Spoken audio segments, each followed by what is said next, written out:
네, 여러분 안녕하세요. 오늘은 절대왕정 관련된 부분을 강의 영상으로 좀 정리해 보도록 하겠습니다. 제가 숙제를 정말 안 내드리려고 했는데 이 부분이 정말 애매해서 요렇게 숙제로 과제 형식으로 대신 나가보도록 하겠습니다. 근데 영상 자체가 그렇게 길 것 같진 않아요. 여러분들 이미 수업 시간에 다 했을 것이고 이 부분 정답을 좀 빠르게 맞추고 교과서 밑줄 쫙쫙 친 다음에 제가 10분 안에 마무리 지어보도록 하겠습니다. 자, 이 부분은 아마 교실에서 여러분들 거의 다 하셨을 것 같아요. 교과서에서 그대로 찾아 쓰는 거였기 때문에 어렵지 않았을 겁니다. 자, 제가 서유럽 국가 두 개를 가져왔고요. 이 두 가지를 가져왔고 그 다음에 동유럽 국가 하나를 가져왔습니다. 그래서 이 서유럽과 동유럽을 구별해 놓은 거는 이 둘이 갖고 있는 차이점이 있기 때문에 제가 이렇게 구별해 놨다라고 생각을 하시면 될 것 같아요. 그 차이는 조금 이따가 보도록 하고요. 먼저 루이 14세 어디였죠? 이 프랑스입니다. 프랑스. 이 프랑스의 대표적인 이 절대 군주라고 할 수 있는 루이 14세에 대해서 한번 보도록 하겠습니다. 자, 루이 14세는 교과서에서도 찾았겠지만 본인을 태양이다라고 지칭합니다. 태양과도 같이 빛나는 존재다라고 해서 스스로를 태양왕이라고 칭했다. 거의 뭐 프랑스를 비치는 태양이다라고 스스로를 칭했고요. 그리고 이 루이 14세의 단짝이라고 얘기할 수 있는 콜베르라고 하는 재무장관이 있습니다. 우리 그때 이 관료제가 만들어졌다. 절대왕정을 뒷받침하는 관료제가 만들어졌다라고 얘기했는데 이 콜베르가 루이 14세 시기의 대표적인 이 관료 혹은 관리다. 경제정책을 담당하는 관리였다라고 생각하시면 될 것 같습니다. 자, 이런 콜베르와 같은 사람들이 머리를 맞대서 만든 경제정책이 바로 중상주의 경제정책이었다. 그래서 빈칸에 중상주의라고 적으시면 될 것 같아요. 어렵지 않은 내용이었습니다. 자, 그리고 본인을 태양왕이라고 칭한 만큼 태양왕이 사는 궁전이 허름하면 돼요, 안 돼요? 안 되겠죠. 그래서 화려한 이 베르사유 궁전을 만들었습니다. 그래서 베르사유 궁전을 통해서 자신의 권력을 과시하고자 하였다. 상당히 크고 화려하게 지었다라고 얘기해 볼 수 있을 것 같습니다. 자, 근데 아래 보시면 이거 친구들이 가장 많이 어려워했던 부분인 것 같은데, 얘들아, 다른 나라와의 빈번한 전쟁을 통해서, 즉 전쟁을 통해서 무엇을 획득했을까? 이게 사실상 이때 당시에 전쟁을 한 목적이라고 생각을 하면 돼요. 이 절대왕정 시기에 왜 이렇게까지 전쟁이 빈번하게 일어났을까? 무엇을 위해서 전쟁을 했을까? 바로 식민지를 획득하기 위해서였죠. 식민지를 획득하기 위해서 누구보다 다른 나라보다 더 많은 식민지를 획득하기 위해서 빈번하게 전쟁을 하였다라고 얘기해 볼 수 있을 것 같습니다. 됐죠? 그래서 식민지가 필요했던 이유는 제가 수업 시간에 중상주의 정책을 하면서 얘기를 했었습니다. 여기서는 굳이 다시 한번 얘기하지 않고 그냥 넘어가 보도록 할게요. 자, 그럼 생각해보기 1번 질문이 있습니다. 여기 보시면 잦은 전쟁, 즉 빈번한 자주 일어나는 이러한 전쟁은 프랑스에게 어떤 문제를 가져왔을까? 한번 생각해보자 라고 되어 있는데요. 되게 많은 친구들이 인명피해를 지적을 해줬습니다. 맞습니다. 전쟁이 자주 일어나면 당연히 많은 사람들이 사망을 하겠죠. 근데 제가 묻고 싶은 건 인명피해 도 있었지만 무엇보다 어떤 문제가 있냐면 전쟁을 쉬지 않고 계속해요. 전쟁이 쉬지 않고 계속해서 일어나면 당연히 어떤 문제가 일어나냐면 금전적인 문제가 일어날 수밖에 없습니다. 금전적인 문제. 즉 전쟁을 하는데 돈을 너무 많이 쓰는 거야. 그래서 금전적인 문제, 즉 국가의 재정이, 지난 시간에도 얘기했지만 이 재정이라고 하는 게 국가의 돈이라고 생각을 하시면 될 것 같습니다. 이 국가의 재정이 부족해지는 문제가 나타난다라고 얘기해 볼 수 있겠죠. 재정 부족 혹은 국가의 돈이 부족해지는 문제. 왜? 전쟁에 반드시 필요한 게 요 돈이기 때문에. 근데 이 전쟁을 너무 많이 하다 보니까 재정 부족의 문제에 시달리게 되었다. 이렇게 얘기해 볼 수 있을 것 같아요. 됐나요? 자, 결국 이 루이 14세를 거치면서 나타난 이 재정 부족의 문제로 인하여 우리가 다음 시간에 배우게 되는 프랑스 혁명이 일어나게 됩니다. 그래서 그거는 프랑스 혁명할 때 제가 다시 한 번 더 얘기를 해보도록 할게요. 됐나요? 자, 요렇게 얘기를 해볼 수 있을 것 같고요. 아래로 내려가면 이제 엘리자베스 1세 보도록 할게요. 엘리자베스 1세는 영국입니다. 영국. 네. 여왕이죠. 엘리자베스 1세의 경우에는 엘리자베스 1세 당시의 영국도 되게 많은 전쟁을 했던 것으로 유명합니다. 특히 이 영국이 되게 많은 이 해상 식민지, 그러니까 식민지를 많이 얻게 되는데 그 결정적인 계기가 되는 게 바로 에스파냐와의 전쟁이었어요. 그래서 에스파냐가 그때 당시에 세계적인 강국이었는데 이런 세계적인 강국이었던 에스파냐를 격파하는데 성공합니다. 근데 이때 에스파냐의 함대 이름이 있어요. 에스파냐 배의 이름인데요. 이 무적함대입니다. 무적함대.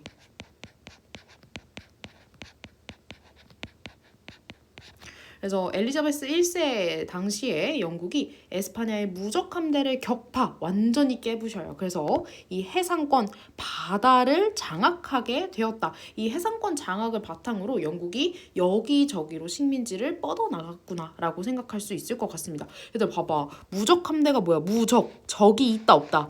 적이 없다. 적이 없을 정도로 상당히 강력한 이 함대 였는데 요 무적 함대를 영국이 깨부셨다라고 생각을 할 수 있을 것 같습니다. 그래서 이 해상권 장악을 바탕으로 식민지를 최다로 보유하는 국가로 성장하게 된다. 식민지 보유 많아진다. 이렇게 정리해 볼 수 있을 것 같아요. 식민지가 많이 늘어납니다.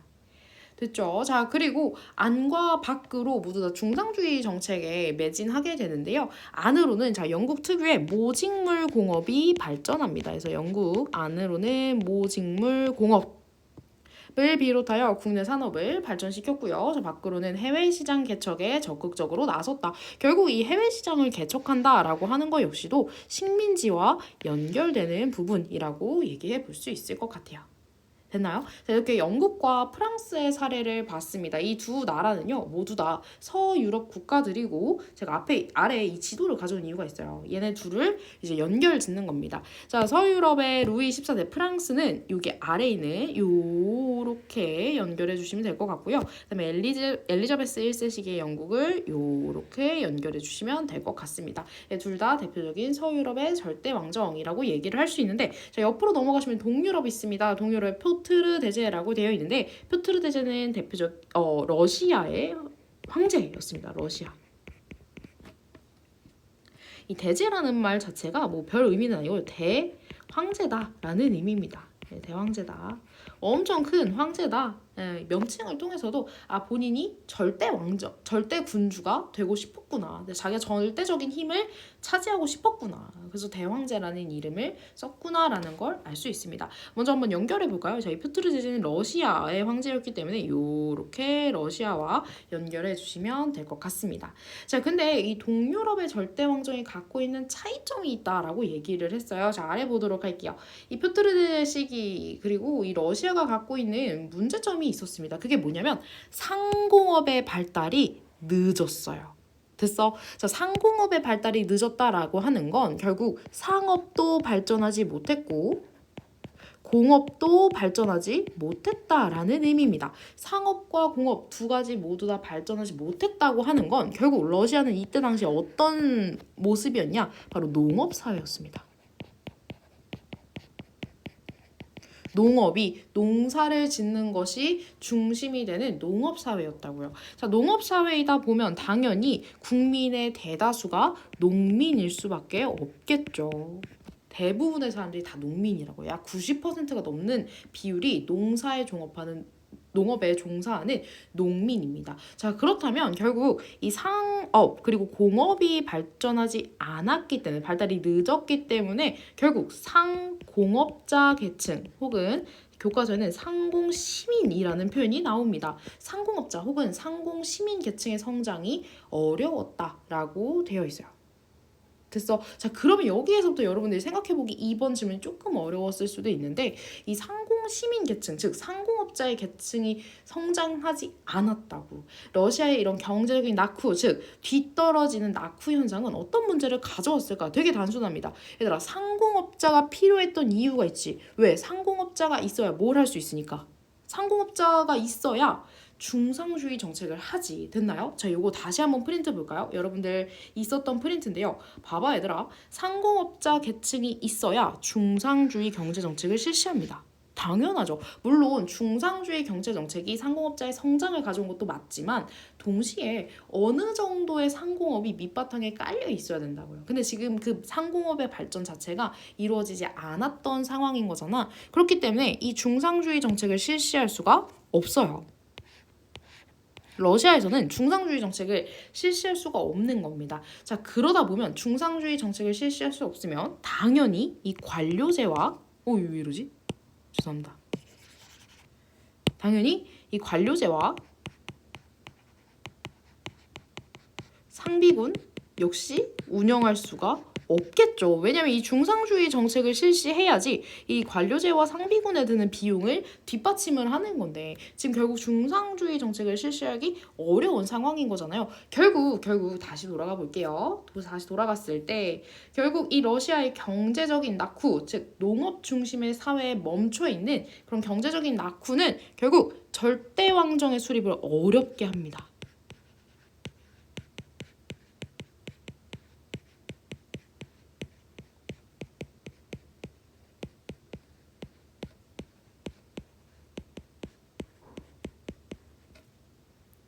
되나요? 왜? 당연하지. 이 절대왕정을 뒷받침하는 관료제 그리고 상비군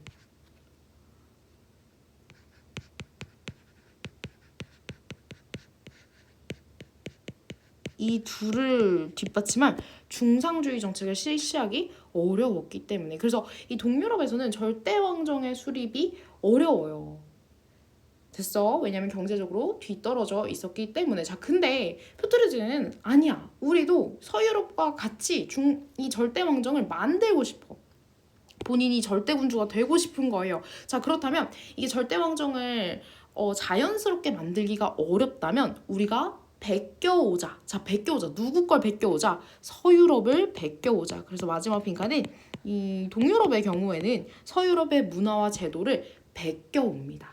그러니까 자연스럽게 이 절대왕정이 만들어진다라기보다는 이미 만들어져 있는 서유럽의 절대왕정을 동유럽에서 베껴왔다라고 생각을 하시면 될 것 같아요. 그런 차이점이 있습니다. 그래서 이게 바로 경제적인 낙후에서 경제적인 뒤떨어짐에서 오는 현상이었다. 이렇게 얘기를 해볼 수 있을 것 같아요. 인강으로 이런 내용들이 좀 전달이 될지 모르겠지만 어쨌든 여러분들이 한번 교과서를 봤기 때문에 충분히 잘 이해했을 거라고 생각을 하고요. 자, 그럼 교과서를 빠르게 한 번만 정리하고 제가 진짜 끝내드리도록 할게요. 교과서 보도록 하겠습니다. 제가 미리 펴왔어요. 123쪽입니다. 자, 123쪽 우리가 이미 했던 내용이기 때문에 빠르게 정리를 해보도록 하겠습니다. 자, 위에서부터 첫 번째 줄 보도록 할게요. 검사할 겁니다. 네. 제가 다음 시간에 검사할 거예요. 밑줄 쳐져 있는지. 자, 첫 번째 줄 보시면 16에서 18세기 유럽에서는 중앙 집권적인 통일국가가 등장하면서 위에서 두 번째 줄 국왕이 강력한 권한을 행사하는 밑줄 절대왕정이 나타났다. 이렇게 되어 있습니다. 이제 너무나도 잘 아는 절대왕정의 개념이에요. 국왕이 강력한 권한을 행사하는 정치체제다. 그게 바로 절대왕정이다. 이렇게 얘기해 볼 수 있겠습니다. 그래서 왕이 절대적인 권력을 행사한다. 자, 이런 절대왕정에서의 왕을 부르는 명칭이 있는데요. 이 교과서에서는 절대군주다. 이런 명칭을 씁니다. 사실상 왕이라는 표현이라고 생각하시면 될 것 같습니다. 왕입니다. 왕. 자, 절대군주들은요. 밑줄. 여기 정치이론 나옵니다. 이 왕권은 즉 나의 권력은 밑줄 신이 내려준 것이다. 밑줄 나의 권력 내가 행사하는 이 권력은 신이 내려준 것이므로 밑줄 절대 복종 무조건 복종해야 한다라고 하는 왕권 신수설을 정치 이론으로 삼았다라고 되어 있습니다. 됐나요? 그래서 나의 권력, 왕의 권력은 신이 내려준 것이다. 왕의 권력은 신으로부터 수여받은 것이다. 그게 바로 왕권 신수설이시죠. 왕권 신수설이죠. 됐나요? 그러니까 내 말을 따라야 된다라는 것이 핵심입니다. 자, 아래로 내려가 보도록 할게요. 자, 요 절대왕정을 뒷받침하는 중요한 구조에 대해서 얘기를 해볼 건데 우리 프린트랑 동일합니다. 여기 보이시죠? 왕을 뒷받침하고 있는 관료제 그리고 상비군에 대해서 얘기를 해보도록 할게요. 자, 위에서부터 네 번째 줄입니다. 자신의 즉 국왕의 명령을 효율적으로 시행할 수 있는 관료제 밑줄입니다. 그래서 국왕을 도와주는 관리 집단이다라고 얘기를 했고요. 그 다음에 언제든지 동원할 수 있는 상비군. 자, 이 두 가지가 절대군주를 뒷받침하는 중심의 그 축이었다라고 얘기해 볼 수 있을 것 같습니다. 중심이 되는 기둥이었다. 이렇게 얘기해 볼 수 있을 것 같아요. 됐어? 자, 관료제와 상비군이라고 하는 이 두 개의 기둥을 유지하는 것은 아랫줄 막대한 비용이 필요하였다. 이미 수업 시간에 얘기를 했습니다. 너무 고비용이에요. 돈이 너무 많이 든다고요. 자, 그렇기 때문에 이 돈을 비용을 마련하기 위해서 그 줄 끝입니다. 수출을 장려하고 즉 수출은 늘리고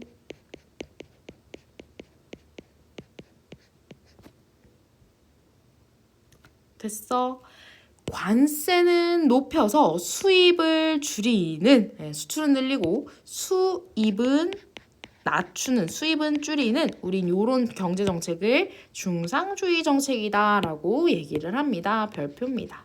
결국 상업을 통해서 이 비용을 마련하겠다라고 하는 것이죠. 관료제와 상비군을 유지하기 위한 이 비용을 중상주의 정책을 통해서 마련하겠다.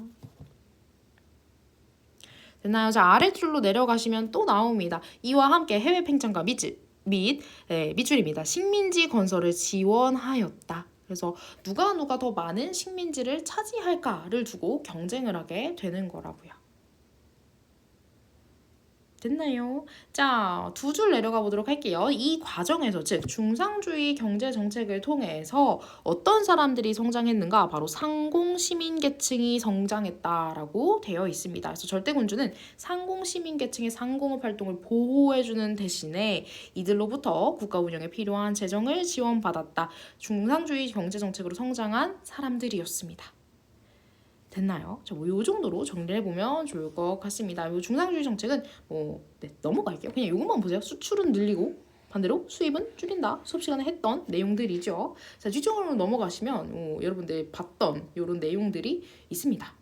요것도 그냥 한 번씩 프린트 내용으로 정리하시면 좋을 것 같아요. 제가 진짜 숙제를 안 해드리려고 했는데 오늘만 모르겠습니다. 조금 또 있을지도 잘 모르겠습니다만 일단 오늘은 여기까지만 하도록 하겠습니다. 고생 많으셨습니다.